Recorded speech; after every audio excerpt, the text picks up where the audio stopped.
The bait and switch. Getting your partner on board. The impact that impacts trust. Erectile dysfunction. Sexless marriage versus a lack of intimacy. Manipulation, boundaries, and covert contracts. Why closure is a myth in modern relationships. The bait and switch. Welcome to the Morrow Marriage podcast, guys. And I wanted to talk about this for a few different reasons. Because he was really good at it? I didn't mean to bait, but I can see why you think that. You didn't mean to bait me?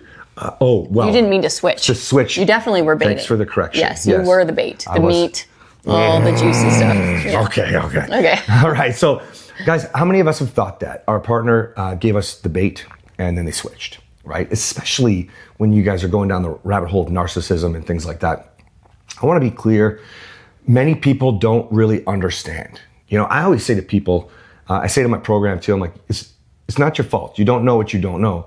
But it's your fault now if you're listening to us and you don't want more and you don't want to grow more and change more, because like I really believe it. I mean, I full on loved you. Mm-hmm. Later learned that I was love bombing. Mm-hmm. That too. And the switch came from the mood, you know, loving her so out of this world 1 minute, shutting down in the next minute, or raging. Extremely abusive rage. Okay. And, you know, essentially that's quite the switch.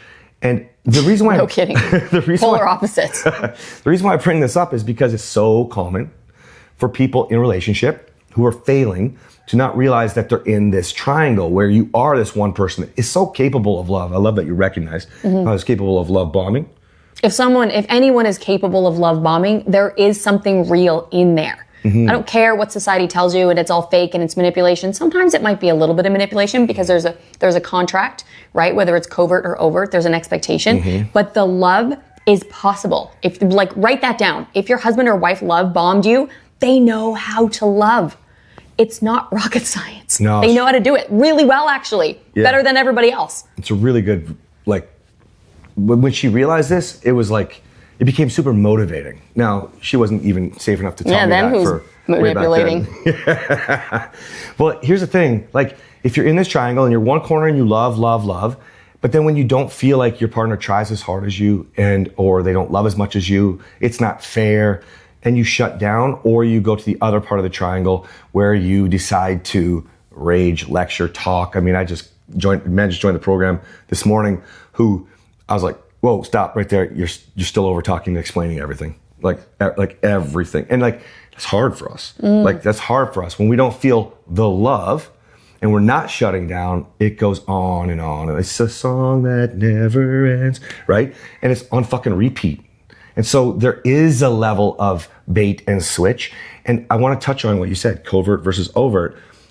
I dare say that until people start really reflecting this growth journey, it's completely covert. You don't realize that you have all this giving you're doing with an expectation of something in return. With a lack of awareness. Covert doesn't necessarily mean that the person doing it lacks awareness. Mm-hmm. But if it's covert and lacking awareness, it's like an invisible contract. We should actually probably coin that. Because sometimes when you think someone's manipulating you, they do have an expectation. There's something transactional, but they're not aware that that's what they're doing. Full on, no awareness.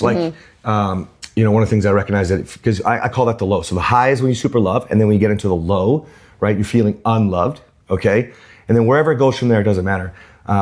You help me see, right? You're like, yeah, but you feel differently tomorrow, right? So rather than saying, I don't believe your changes are real, I don't think they're gonna last, too little, too late, okay? It's a positive perspective. Yeah, but you'll think differently tomorrow. Can you just hold right now? And this is when she wouldn't engage and jump on the crazy train, okay? And actually, that's something I've recently been telling guys too. I'm like, just say that line to yourself. Mm-hmm. Just say that line. Just be like, I'll feel differently tomorrow, you know? And you can do that the moment you start feeling triggered. Because see, if you're in the triangle, you feel triggered. When you feel triggered, you present the switch, the person that doesn't love anymore.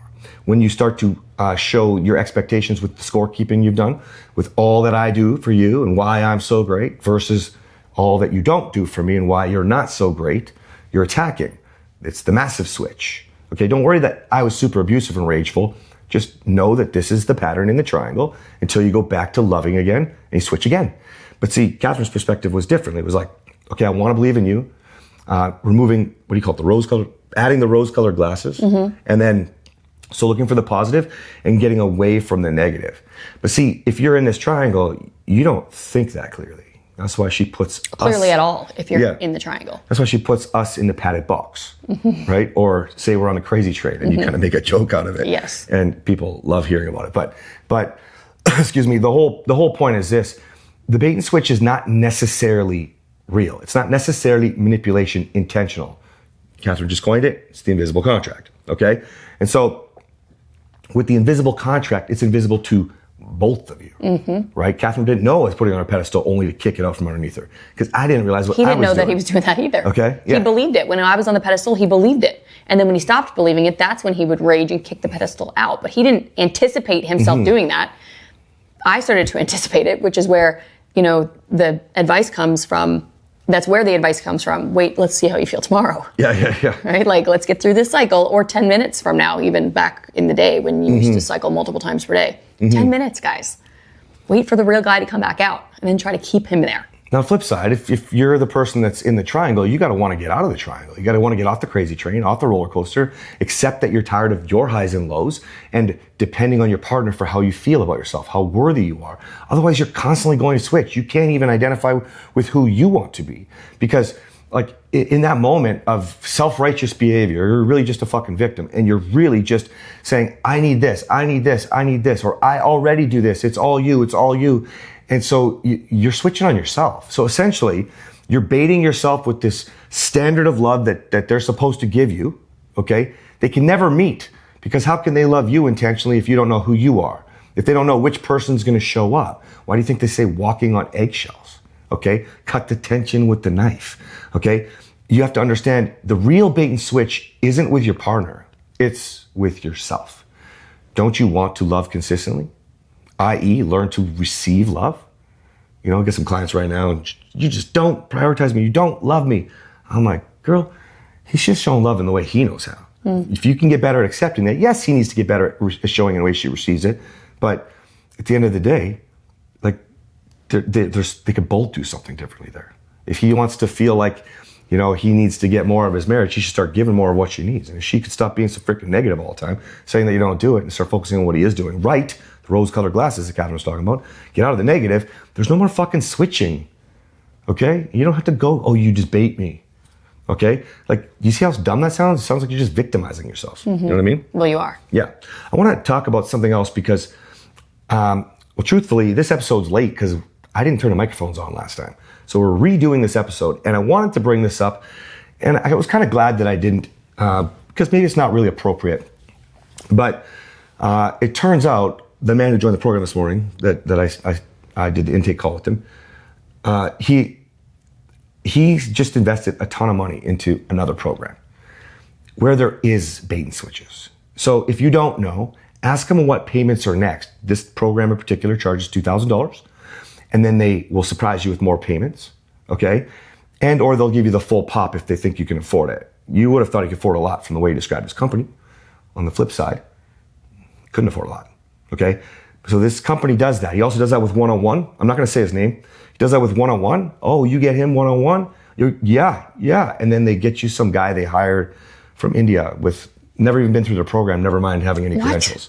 Oh yeah. Do you know the program I'm talking about? Yes, I do. It's ask the right fucking questions, you guys, please, for the love of God. Hopefully, if you're listening to this podcast, you're not thinking about other programs, because we want you in ours. Well, not only that, but like, everybody that comes from that program or another program, the reason why I know all this stuff is because they come to ours because we're winning, right? Like, we're literally disrupting divorce, where you can tell they just care about money. If you understand saving your marriage for a cost versus disrupting divorce, being anointed and on a mission to change our children, look at the last episode, to change our children's future, in what world is that about $1? Like, sometimes you guys got to ask your right question, because you're getting baited and they're switching on you, and it's other programs, okay? All right, that's all I'm going to say about that. One more thing I want to discuss, though. The event, in case you haven't heard yet, February 13th, 14th, 15th, the last event went so incredibly well, and it was an idea I had in the middle of the night. So, we're going to plan this one. We're going to super organize. I've got such a massive surprise for the Friday portion of the day. Oh, I know what it is. It's going to be good. It's going to be good. And then you're going to spend a lot of time with us, and we are going to create your new marriage right before your eyes. We're going to give you the tools. You're going to be able to be interactive. That's what I think they loved the most about it. They just loved that it was so personal. And guys, it's important because your marriage is personal. We love you guys so much and we want to breathe so much life into you. So save the date, February 13th, February 13th, 14th, and 15th, 2026. That's Valentine's Day. That's right. We did that for a reason. February 13th is our anniversary. And this is going to play into it for you guys. Oh, it's Friday the 13th. We got married on Friday the 13th we sure also. Did. Yeah, no wonder it went bad for a while. No wonder. Well, we have the answers for you now, so you don't have to worry about that. 11 years And later, we're doing an event on Friday the 13th. That wasn't on purpose, but our anniversary was on purpose, and Valentine's Day is on purpose. That's right. And so even if you think your life couldn't get any worse, even if your partner won't join you, I want you to come to this event because we are watching people radically change the energy through our communities, which we call family on our app, through our families, through our team, and with the men and women like you that become clients, that become family, just become a part of what we're doing here. It's unreal, the energy just from the small amount of people that we had at that first event. So I can't even wait with this event. So guys, super, super excited, and I hope you have a great day.